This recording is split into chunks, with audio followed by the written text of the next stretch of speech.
Hi hello ನಮಸ್ತೆ. ಹೇಗಿದ್ದೀರಾ? ಎಲ್ಲರೂ ಚೆನ್ನಾಗಿದ್ದೀರ ಅನಿಸುತ್ತೆ. ನಾನು ಚೆನ್ನಾಗಿದ್ದೀನಿ.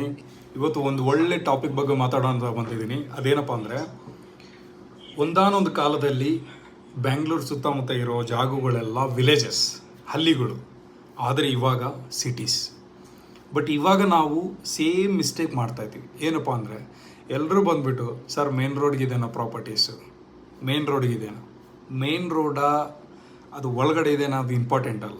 ಅಲ್ಲಿ ಕ್ಯಾಟಗರಿ ಆಫ್ ದ ಪೀಪಲ್ ಯಾವ ವೆಂಚರ್ಸ್ ಬರ್ತಾ ಇದೆ ಅದ್ರ ಮೇಲೆ ಡಿಪೆಂಡ್ ಇರುತ್ತೆ. ಕಂಪನೀಸ್ ಯಾವ್ದು ಬರ್ತಾ ಇದೆ ಅದ್ರ ಮೇಲೆ ಡಿಪೆಂಡ್ ಇರುತ್ತೆ ವ್ಯಾಲ್ಯೂ ಅನ್ನೋದು, ಸೈಟ್ ವ್ಯಾಲ್ಯೂ ಅನ್ನೋದು. ಸೊ ಭಾಳ ಜನ ಬಂದುಬಿಟ್ಟು ಸರ್ ಮೇನ್ ರೋಡ್ಗೆ ಹತ್ರ ಇದ್ದರೆ ತುಂಬ ಹತ್ತಿರ ಆಗುತ್ತೆ ಅಂತ. ತುಂಬ ಮೇನ್ ರೋಡಿಗೆ ಪ್ರಾಪರ್ಟೀಸ್ ನೋಡೋರು ಒಂದು 5 years 10 years ಪ್ಲ್ಯಾನಿಂಗ್ ಇಟ್ಕೊಂಡು ಬೇಕಿದ್ದರೆ ನೀವು ಕಮರ್ಷಿಯಲ್ ಸೈಟ್ಸನ್ನು ತಗೋರಿ. ಆವಾಗ ನಿಮಗೆ ಇಂಪ್ರೂವ್ಮೆಂಟ್ ಇರುತ್ತೆ, ಅಪ್ರಿಷಿಯೇಷನು ಚೆನ್ನಾಗಿರುತ್ತೆ. ಅದೇ ಮೇನ್ ರೋಡ್ಗೆ ಒಂದು 1 kilometer 2 kilometer ಒಳಗಡೆ ಇರುವಂಥ ಜಾಗದಲ್ಲಿ ನಿಮಗೆ ಇವಾಗ ಪ್ರೈಸೂ ಕಮ್ಮಿ ಇರುತ್ತೆ, ಅಪ್ರಿಷಿಯೇಷನು ಜಾಸ್ತಿ ಇರುತ್ತೆ ನಾಳೆ ದಿನ. ಸೊ ರೋಡ್ ಕನೆಕ್ಟಿವಿಟಿ ಇದೆನಾ ಇಲ್ಲ, ಫ್ಯೂಚರಲ್ಲಿ ಏನು ಡೆವಲಪ್ಮೆಂಟ್ ಆಗ್ಬೋದು. ಈಗ ಮೇನ್ ರೋಡ್ಗೆ ಇರುವಂಥ ಸ್ಮಾಲ್ ಲೇಔಟ್ಗಳಲ್ಲಿ ಅಷ್ಟು ಡೆವಲಪ್ಮೆಂಟ್ ಇರಲ್ಲ, ಯಾಕಂದರೆ ಆಲ್ರೆಡಿ ಡಿಮ್ಯಾಂಡ್ ಆಗಿರುತ್ತೆ, ಲ್ಯಾಂಡನ್ನು ಜಾಸ್ತಿ ತಗೊಂಡಿರೋದಿಲ್ಲ. ಮೋಸ್ಟ್ಲಿ ಅಂದರೆ ಲೈಕ್ BMRD ಅಪ್ರೂವಲು, ದೊಡ್ಡ ಡೆವಲಪರ್ಸ್ ಇರ್ತಾರಲ್ವ, ಸ್ವಲ್ಪ ಕೋಟ್ಯಾಂತರ ರೂಪಾಯಿ ಇನ್ವೆಸ್ಟ್ಮೆಂಟ್ ಮಾಡಿರೋರ್ತಾರೆ ನೋಡಿ, ಅಂಥವ್ರ ಜೊತೆ ಏನಾದರೂ ಇದ್ದಾರಂದರೆ it will be benefit. But main ರೋಡ್ಗೆ ಸ್ವಲ್ಪ ಒಳಗಡೆ ಇರೋದಕ್ಕೆ ಡಿಫ್ರೆನ್ಸ್ ಏನಪ್ಪ ಅಂದರೆ ಒಂದು 500-1000 rupees ಡಿಫ್ರೆನ್ಸ್ ಇರುತ್ತೆ, ಅಷ್ಟು ಬಿಟ್ಟರೆ ಬೇರೆ ಏನಿಲ್ಲ. ಒಂದು ಬೆಸ್ಟ್ ಎಕ್ಸಾಂಪಲ್ ಹೇಳ್ತೀನಿ.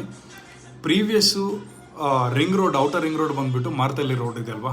ಈಗ ಮಾರ್ತಳ್ಳಿ ಎಷ್ಟು ಡಿಮ್ಯಾಂಡ್ ಇದೆ, ವೈಟ್ ಫೀಲ್ಡ್ ಎಷ್ಟು ಡಿಮ್ಯಾಂಡ್ ಇದೆ, ಹೂಡಿ ಎಷ್ಟು ಡಿಮ್ಯಾಂಡ್ ಇದೆ.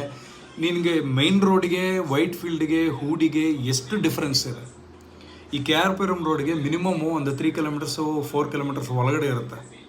ಅಷ್ಟು ಒಳಗಡೆ ಇರೋವನು ಇಷ್ಟು ಹೈ ಡಿಮ್ಯಾಂಡ್ ಇದೆ ಅಂದರೆ ಅದೇ ನೋಡಬೇಕಾಗಿರೋದು ಲೊಕೇಶನ್ ಏನು ಕಂಪನೀಸ್ ಬರುತ್ತೆ, ಯಾವ ಕ್ಯಾಟಗಿರಿ ಪೀಪಲ್ ಅಲ್ಲಿ ಬರ್ತಾ ಇದ್ದಾರೆ.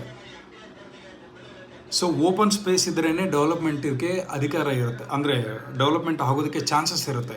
ಈಗ ಎಲ್ಲರೂ ಮೇನ್ ರೋಡ್ ಇದ್ದರೆ ಅವ್ರು ಮಾಲ್ಸ್ ಎಲ್ಲಿಡಬೇಕು, ಶಾಪಿಂಗ್ ಮಾಲ್ಸ್ ಎಲ್ಲಿಡಬೇಕು, ದೊಡ್ಡ ದೊಡ್ಡ ಕಾಂಪ್ಲೆಕ್ಸ್ಗಳು ಎಲ್ಲಿ ಕಟ್ಟಬೇಕು. ಸೊ ಈ ಥರ ಓಪನ್ ಸ್ಪೇಸಲ್ಲಿ ಇರುವಾಗಲೇ ಇಂಥ ಮಾಲ್ಸು, ಹೈಫೈವು ಕಂಪನೀಸ್ ಎಲ್ಲ ಬಂದಿರುವಾಗಲೇ ಇವೆಲ್ಲ ಡೆವಲಪ್ ಆಗೋದು.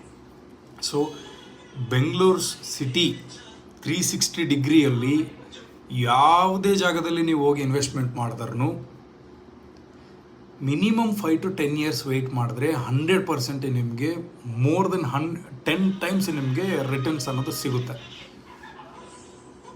ಸೊ ಯಾವುದು ಮೇನ್ ರೋಡ್ಗಲ್ಲಿಲ್ಲ. ಎಲೆಕ್ಟ್ರಾನಿಕ್ ಸಿಟಿ ಬಂದು ನೋಡಿದ್ರೆ ನೀಲಾದ್ರಿ ರೋಡು ನಾವು ಈ ಪ್ರೈಸ್ ತಗೊಳಕ್ಕೆ ಆಗಲ್ಲ, ಆ ಸೈಟ್ನ ಅಷ್ಟು ವ್ಯಾಲ್ಯೂಬಲ್. ಬಟ್